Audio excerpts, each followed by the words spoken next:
আজকের যে হাদি ভাইকে জীবন দিতে হলো সেটার সাথে সেই হামলা একই যোগসদস্যে। তখন হাসিনা ক্ষমতায় ছিল, ফলে মুক্তিযুদ্ধ মঞ্চের নামে সে হামলাটা প্রকাশ্যে করেছিল। আর এখন যেহেতু তারা ক্ষমতায় নেই, ফলশ্রুতিতে প্রশাসনে থাকা তাদের সেই প্রেতাত্মা দোসর প্রতিবেশী রাষ্ট্রে বসে শেখ হাসিনার এই সময়ের তরুণ নেতৃত্বদেরকে মেরে ফেলার যে নীল নকশা, তার ধারাবাহিকতায় আজকে প্রথম একেবারে জীবন দিয়ে প্রমাণ করতে হয়েছে ওসমান হাদিকে। আমার সহযোদ্ধা এবং যারা সিনিয়র উপস্থিত আছেন সবাইকে ধন্যবাদ।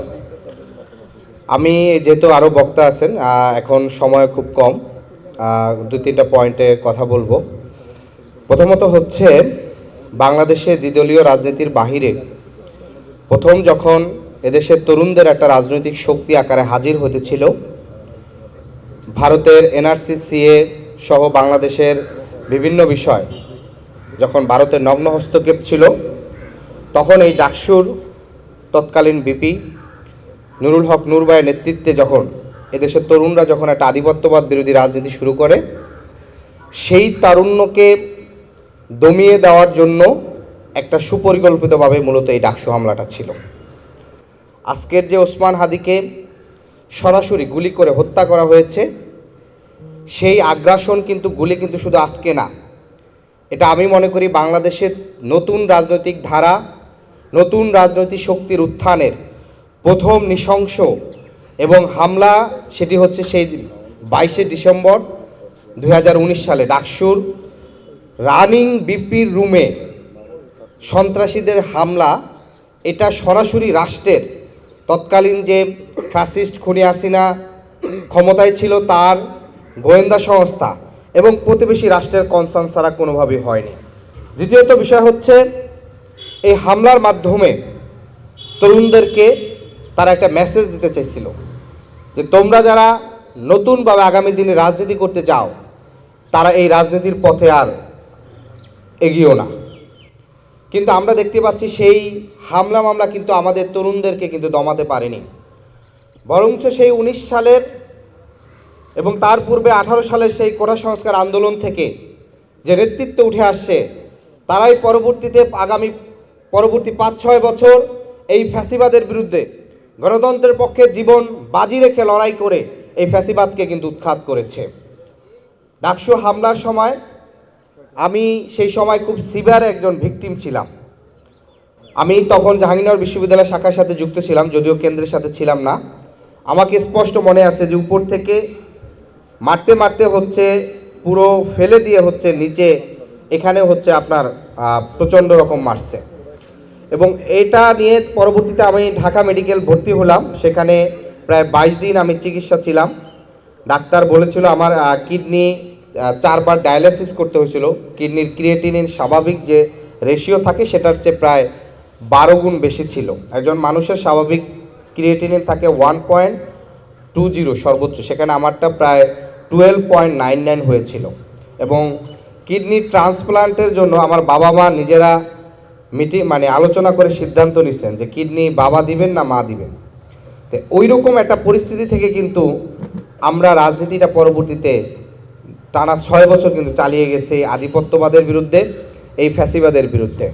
ফলে আজকের যে হাদি ভাইকে জীবন দিতে হলো সেটার সাথে সেই হামলা একই যোগসদস্যে। তখন হাসিনা ক্ষমতায় ছিল, ফলে মুক্তিযুদ্ধ মঞ্চের নামে সে হামলাটা প্রকাশ্যে করেছিল।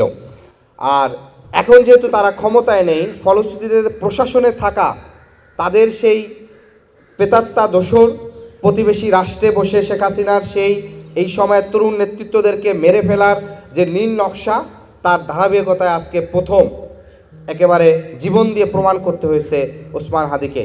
আমরা একটি কথাই বলতে চাবো, আগামীর বাংলাদেশের স্বাধীনতা সার্বভৌমত্ব রক্ষার জন্য যে তরুণরা জীবন বাজি রেখে সুন্দর নিরাপদ কেরিয়ারের পথ ছেড়ে দিয়ে বাংলাদেশের স্বাধীনতা সার্বভৌমত্বের জন্য জীবনকে উৎসর্গ করেছে, সেই তারুণ্য যতদিন থাকবে বাংলাদেশের স্বাধীনতা সার্বভৌমত্বের জন্য এই তারুণরা রাজপথে সর্বদা সোচ্চার থাকবে। আমরা কখনোই এই তরুণদের যে রাজনীতি আছে, আজকে ওসমান হাদিকে হত্যার ফলে বিএনপির যারা নির্বাচনী প্রচারণা করছেন কিংবা জামাত ইসলামের যারা করছেন, তাদের হয়তো একটা নিরাপত্তা শঙ্কা হচ্ছে, তারা চিন্তা করছেন তাদের উপর হামলা হবে, কিন্তু তাকে শুধু প্রার্থী হিসাবে হামলা করেনি, বরঞ্চ পুরো এই জেনারেশনের যারা নেতৃত্ব হিসাবে উঠে আসছেন পুরো জেনারেশনকে একটা মেসেজ দিছে, কারণ এই জেনারেশন কোনোভাবে কম্প্রোমাইজ করে নাই। এই জেনারেশন 2024 সালে নির্বাচনে কম্প্রোমাইজ করে নাই। হাসিনার অনেক অফার ছিল, এমপি মন্ত্রী করার অফার ছিল, কিংবা হচ্ছে বাকিদেরকে টাকা পয়সা দিয়ে তার একটা স্বাধীন কেরিয়ার করার ইচ্ছা ছিল।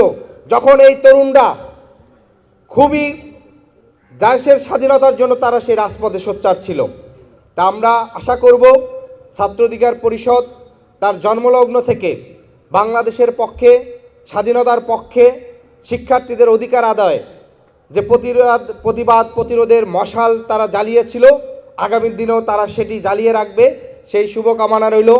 একই সাথে ডাকসু হামলার এখনও ভিকটিম যারা এখনও তারা সাফার করছে, বিশেষ করে আমার এখনও 19 সালের পর থেকে আমার স্পষ্ট মনে আছে আমি কখনো প্রেশারের ওষুধ খেতাম না, আমার কখনো ঠান্ডার ওষুধ খেতে হতো না, কিন্তু 19 সালের পর থেকে প্রতি শীতে আমার এই শ্বাসকষ্ট হয়।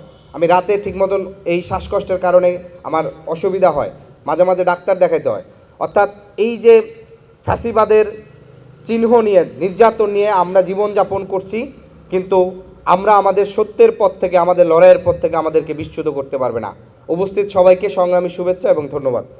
1 জানুয়ারি 2026 ইউটিউব জার্নালিজমের অগ্রদূত changeTV.press সংগ্রাম মুখর 7 বছর পেরিয়ে পা রাখলো গৌরবান্বিত 8 বছরে। এই আনন্দ প্রহরে সবাইকে নিরন্তর শুভেচ্ছা। আমি নিজেকে ধন্যবাদ মনে করি, আমি সৌভাগ্যবান চেঞ্জ টিভির পক্ষ থেকে আমার সাক্ষাৎকার নেওয়ার জন্য তারা আসছেন এবং চেঞ্জ টিভি দীর্ঘ 8 বছর ধরে এই কাজগুলি করছে। আমি তারা অনেক ভালো কাজ করেছেন, দেশের মানুষের সুখ দুঃখের কথা প্রত্যক্ষ তুলে ধরছেন। আমার আশা থাকবে চেঞ্জ টিভি সামনের দিকে উত্তরোত্তর আরও সমৃদ্ধ হবে। একটাই শুধু আমাদেরকে উপদেশ দিতে চায় তাদের কাছে, সেটা হচ্ছে সত্য কথাটা মানুষের সামনে তুলে ধরা, মানুষের ভিতরে কি চায় তাদেরটা তুলে ধরা, মানুষের প্রত্যাশা তুলে ধরা, এবং মানুষের মধ্যে এই যে দেশাত্মবোধটা এবং সত্যবাদীটা এটা জাগরণ করে চেঞ্জ টিভির সামনের দিকে এগিয়ে যাবে। এবং যারা দেশের কথা চিন্তা করে এবং দলমত নির্বিশেষে যে লোকগুলো আছে তারা দেশের কথা চিন্তা করে, দেশের উন্নয়নের কথা চিন্তা করে, কোনো পক্ষপাতিত্ব করে না, তাদের বক্তব্য দেশের মানুষের তুলে ধরা, এই কাজগুলি সামনে এগিয়ে নিয়ে যাবে, এটা আমাদের প্রত্যাশা। অনেক ধন্যবাদ আপনাদেরকে, দেশবাসীকে, দেশবাসী পক্ষে সবাইকে আমি ধন্যবাদ জানাচ্ছি। changeTV.press এক ফোঁটা হলুদ নেই। আমরা শুধু আপনাদের কাছে একটাই আবেদন করব, মিথ্যার পিছনে দৌড়বেন না, সত্যকে ধারণ করেন, সত্যকে জনগণের কাছে তুলে ধরেন। সেটা যতই কঠিন হোক না কেন পিছপা হবেন না, ভয়ের কোনো কারণ নাই। আল্লাহর সাথে থাকেন, আল্লাহ আপনাকে সাহায্য করবে। কোনো মানুষের কাছ থেকে কোনো সাহায্য কামনা করবেন না। ধন্যবাদ। changeTV.press এক ফোঁটা হলুদ নেই।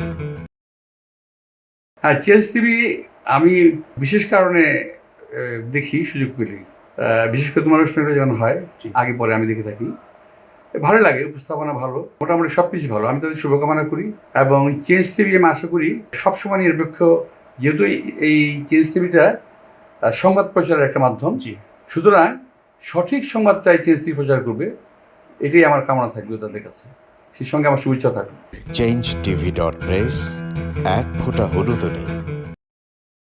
সুপ্রিয় দর্শক, এই চেঞ্জ টিভি বিগত 7 বছর ধরে খুবই গুরুত্বপূর্ণ ভূমিকা পালন করছে আমিরুল মোমিনিন মানিক। উনি তো এখন বাংলাদেশে একটা ন্যাশনাল ফিগার হয়ে দাঁড়িয়েছেন। তিনি সত্যকে ধারণ করে আছেন, সত্য প্রচার করে, সত্যের প্রকাশ করে, সত্য ধারণ করে তিনি একটা পরিবর্তন আনতে চেয়েছেন এই সমাজে। আমি আশা করি এটাতে অনেকে উদ্বুদ্ধ হয়েছেন এবং এই চেঞ্জ টিভির ভূমিকা অন্যকে অনুসরণ করার জন্য আমি আবেদন জানাবো। একই সাথে চেঞ্জ টিভির কর্তৃপক্ষ এবং দর্শক শ্রোতাকে আমার ব্যক্তিগত দোয়া এবং শুভেচ্ছা রইল। changeTV.press এক ফোঁটা হলুদ নেই। বিশেষ করে আমিনুল মোমিনিন মানিক তার চেঞ্জ টিভিতে তিনি সবচেয়ে আমাদের কঠিন সময়ে, সবচেয়ে দুর্যোগের সময়ে এখানে যে সমস্ত অনলাইন খুব ঝুঁকি নিয়ে দায়িত্ব পালন করেছেন, তার মধ্যে চেঞ্জ টিভি এবং তার প্রধান উদ্যোক্তা আমাদের প্রিয় ভাজন আমিরুল মমিনিন মানিক, তিনি অন্যতম। changetv.press এক ফোঁটা হলুদ নেই। চেঞ্জ টিভি সবচেয়ে বড় নামটা সুন্দর, চেঞ্জ নামটা সুন্দর। হলুদ সাংবাদিকতা নয়, ট্রু জার্নালিজম এবং একটা চেঞ্জ। এবং মানে একটা কথা আছে, if you want to change the world we have to change yourself. এবং চেঞ্জটাই হচ্ছে মূল জিনিস, আমরা আমাদের সামনে রাখতে হবে। আমরা একটা পরিবর্তন চাই। চেঞ্জ টিভিতে এই সমস্ত প্রোগ্রাম দেখিয়েছে, মোস্ট অফ দ্য ক্ষেত্রে আমি দেখেছি তারা একটা নতুনত্ব নিয়ে আসছে, বিভিন্ন ইন্টারভিউ বিভিন্ন প্রোফাইল লোকদের দিয়েছে এবং একটা নতুন বাংলাদেশ তৈরি করা, একটি নতুন নেতৃত্ব তৈরি করা, একটি নতুন চিন্তা একটা ওয়ার্ল্ড তৈরি করার ব্যাপারে চেঞ্জ টিভির একটা বিরাট ভূমিকা রয়েছে। সেজন্য চেঞ্জ টিভিকে আমি ধন্যবাদ। যদিও এটা অনলাইন ওই ধরনের টেলিভিশন না, বাট এটা একটা online TV, but it's very successful. তাই আমি উত্তরোত্তরে সাফল্য কামনা করছি। আমি চাই যে ব্যতিক্রম দিয়ে আমাদের ইয়েটা শুরু করতে, এই কথাটা বললাম যে প্রত্যাশা, মানুষ একটা ব্যতিক্রম চাই এবং চেঞ্জ টিভি সে ভূমিকা পালন করুক, এটা প্রত্যাশা। এবং তাদের 8 বছরের অতিক্রম করেছে, তাদেরকে তার দর্শকদেরও শুভেচ্ছা জানাচ্ছি। যারা তোমরা এটার পিছনে ছিলা, যারা নেপথ্যে কাজ করছো, তাদেরকেও আমি আন্তরিক শুভেচ্ছা জানাচ্ছি। changetv.press এক ফোঁটা হলুদ নেই।